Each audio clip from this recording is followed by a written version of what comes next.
So glaucoma is a blinding disease. అంటే నీటి కాసులతోటి చూపు పోగొట్టుకోగలరు, కంప్లీట్గా బ్లైండ్ అయిపోతారు.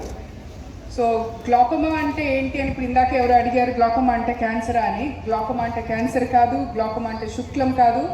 గ్లాకోమా అంటే కళ్ళల్లో నెమ్మదిగా చూపు కోల్పోయి కంప్లీట్ అంధత్వం వచ్చే ఒక జబ్బు. ఎవరికి వస్తుంది ఇది అంటే మనలో ఎవరికన్నా ఉండొచ్చు. 40 ఏళ్ల పైబడ్డ వాళ్ళల్లో 1 in 8 పీపుల్, 8 మందిలో ఒక్కరికి ఈ జబ్బు ఉండొచ్చు. నెమ్మదిగా మనం చూపు కోల్పోతూ ఉండొచ్చు, మన ఫ్యామిలీ మెంబర్స్ చూపు కోల్పోతూ ఉండొచ్చు. మనకు అది తెలియదు, ఎందుకంటే ఈ జబ్బులో సిమ్టమ్స్ లేవు. సైలెంట్గా కంటి లోపలనే ఆ జబ్బు పెరుగుతూ ఉంటుంది. తీరా వాళ్ళకి తెలిసేటప్పటికి చూపు పూర్తిగా కోల్పోవచ్చు. అంటే 90 to 100% ఆఫ్ ద చూపు పోవచ్చు ఆ జబ్బు ఉందని కనుక్కునే లోపల. సో చాలామంది నీటి కాసిన జబ్బుని శుక్లం ఉన్నట్టు అనుకుంటారు, లేదు కళ్ళజోడు వేసుకుంటే ఈ చూపు క్లారిటీ వచ్చేస్తుందని అనుకుంటారు. బట్ అది కాదు. ఈ జబ్బుని మనం అద్దాలతోనో ఒక చిన్న ఆపరేషన్తోనో కరెక్ట్ చేయలేము. ఒకసారి చూపు పోతే పర్మనెంట్గా పోతుంది. సో మన ఫ్యామిలీ మెంబర్స్ అందరినీ కూడా రెగ్యులర్ ఐ చెకప్ చేసినప్పుడు కంటిలో ఒత్తిడి, ప్రెషర్ ఎలా ఉంది, కళ్ళ లోపల నరాలు ఎలా ఉన్నాయి అని చెక్ చేయించుకోవడం చాలా ఇంపార్టెంట్. ఈ సంవత్సరం డాక్టర్ సిద్ధార్థ్ చెప్పినట్టు మన ఫోకస్ అడల్ట్స్కి గ్లాకోమా రావచ్చు. 40 ఏళ్ల పైబడ్డ వాళ్ళల్లో వచ్చేదానికి ఛాన్సెస్ చాలా ఎక్కువ. 50 years పైన అయితే ఇంకా ఎక్కువ. 60-70 years అయ్యేటప్పటికి 1 in 8 కాదు, 1 in every 5 పీపుల్కి గ్లాకోమా ఉండొచ్చు. సో మన పేరెంట్స్ కానివ్వండి, మన గ్రాండ్ పేరెంట్స్ కానివ్వండి, మిగతా రిలేటివ్స్ కానివ్వండి, ఈ జబ్బు ఉందా లేదా అని చెక్ చేసుకోవడం చాలా ఇంపార్టెంట్. పిల్లల్లో కూడా ఈ జబ్బు రావచ్చు. అంటే బిడ్డలు పుట్టినప్పుడు కూడా గ్లాకోమా అనేది రావచ్చు. సో గ్లాకోమా బ్లైండింగ్ అని మనం అనుకున్నాము. ఇప్పుడు చిన్న పిల్లల్లో ఈ జబ్బు వస్తే they are blind from birth. And ఆ బ్లైండ్నెస్ని చాలా జబ్బులకి మనకు ట్రీట్మెంట్ లేదు. కానీ ఈ జబ్బును మనం త్వరగా కనుక్కోగలిగితే తప్పకుండా ట్రీట్ చేయొచ్చు. అండ్ మామూలుగా ట్రీట్ చేసి ఆ పిల్లలకి ఎస్పెషలీ సర్జరీ మనం త్వరగా చేయగలిగితే కంప్లీట్ నార్మల్ అయ్యేదానికి కూడా అవకాశం ఉంది. అంటే blind can completely be transform to normal children, which is a big achievement. And I'm sure ఎవరైతే త్వరగా మన దగ్గరికి రాగలుగుతారో, ఏ ఐ స్పెషలిస్ట్ అని, ఎస్పెషలీ చిల్డ్రన్ ఐ స్పెషలిస్ట్ దగ్గరికి వెళ్ళి చూపించుకోగలిగితే, ఈ జబ్బును కనుక్కొని ట్రీట్ చేయగలిగితే, we can definitely treat blindness in that child, and that entire family can be transformed, and that is very important. So other things మనకు తెలియాల్సింది ఏంటంటే, ఇప్పుడు చిన్న పిల్లల్లో ఇంకొక జబ్బు ఉంటుంది. ఎస్పెషలీ మన దేశంలో మనకున్న క్లైమేట్లో దుమ్ము, ఈ సీజన్లో ఎస్పెషలీ డస్ట్ ఎక్కువగా రావటం వల్ల కళ్ళల్లో ఇరిటేషన్ అండ్ అలర్జీ వచ్చేదానికి ఛాన్సెస్ ఎక్కువ. ఎస్పెషలీ చిన్న పిల్లల్లో ఆడుకుంటారు, ఆ డస్ట్లో చేతులు పెట్టి వాళ్ళ కళ్ళు అలాగే టచ్ చేయటం కానీ, ఫేస్ సరిగా వాష్ చేసుకోకుండా ఉండటం కానీ, ప్లస్ వాళ్ళకి ఆ ప్రీడిస్పోజిషన్ ఉంటుంది అలర్జీకి కూడా.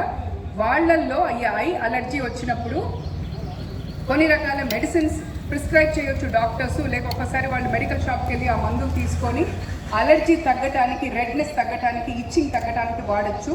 కానీ డేంజర్ ఏంటంటే, ఆ డ్రాప్స్ ఏవైతే వాడుతున్నావో స్టీరాయిడ్ మందులు, ఆ స్టీరాయిడ్ మందుల వల్ల కూడా గ్లాకోమా రావచ్చు. అంటే నార్మల్గా ఉన్న చైల్డ్ ఒక ఐ అలర్జీ వల్ల వాడే కొన్ని రకాల మందుల వల్ల నెక్స్ట్ ఫ్యూ మంత్స్లోనో లేకపోతే 1 or 2 yearsలోనో కంప్లీట్గా బ్లైండ్ అయిపోయేదానికి అవకాశం ఉంది.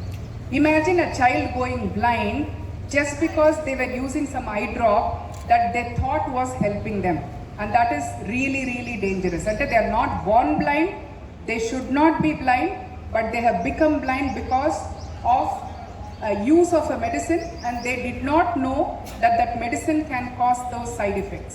So ఆ మెడిసిన్ యొక్క చిన్న సైడ్ ఎఫెక్ట్ వల్ల వాళ్ళకి అలర్జీ తగ్గచ్చు, ఎరుపు తగ్గచ్చు, కళ్ళు కంఫర్టబుల్గా ఉండొచ్చు, బట్ వాళ్ళకి చూపు కోల్పోవచ్చు. And imagine the flight of those parents. ఆ పేరెంట్స్ ఎవరైతే ఆ మెడిసిన్ కొని ఆ పిల్లలకి వేశారో, వాళ్ళకి రేపు పొద్దున ఈ మందు వల్ల వాళ్ళ బిడ్డ బ్లైండ్ అయిందని తెలిస్తే అది ఎంత బాధ, ఆ పూటకి కాదు జీవితాంతం ఉంటుందో ఒక్కసారి ఆలోచించి చూడాలి.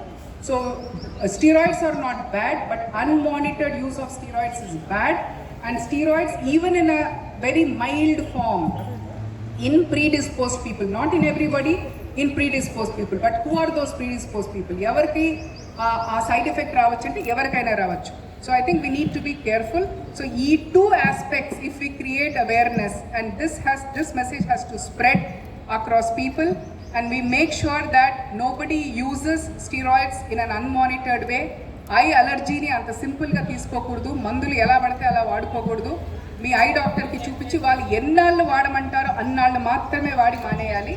అలాగే చిన్న పిల్లల్లో ఈ గ్లాకోమా వస్తే చాలామంది కొంచెం బిడ్డ పెద్దగా అయిన తర్వాత కళ్ళు దానంతట అదే సర్దుకుంటాయి, లేకపోతే కళ్ళు కొంచెం బిడ్డ పెద్దగా అయినాక సర్జరీ చేస్తామని జనరల్గా పెద్దవాళ్ళు ఉంటారు. ఇంత చిన్న బేబీకి మనం సర్జరీ చేయకూడదు, ఇంత చిన్న బిడ్డకి సర్జరీ చేస్తే సేఫ్ కాకపోవచ్చు అని. అలా కాదు, ఈవెన్ ఒక్క వారం బిడ్డకు కూడా మనం సర్జరీ చేయొచ్చు. మన దగ్గర స్పెషలీ మన ఇన్స్టిట్యూట్లో we have an option to safely take care of these children at a very young age. But what is important is అది కనుక్కొని వాళ్ళు మనకు డాక్టర్స్ రెఫర్ చేయటం కానీ, లేకపోతే పేరెంట్స్ వెంటనే బిడ్డని తీసుకురావటం కానీ చాలా important. Thank you so much, and I would request doctor GC to share a few words about glaucoma.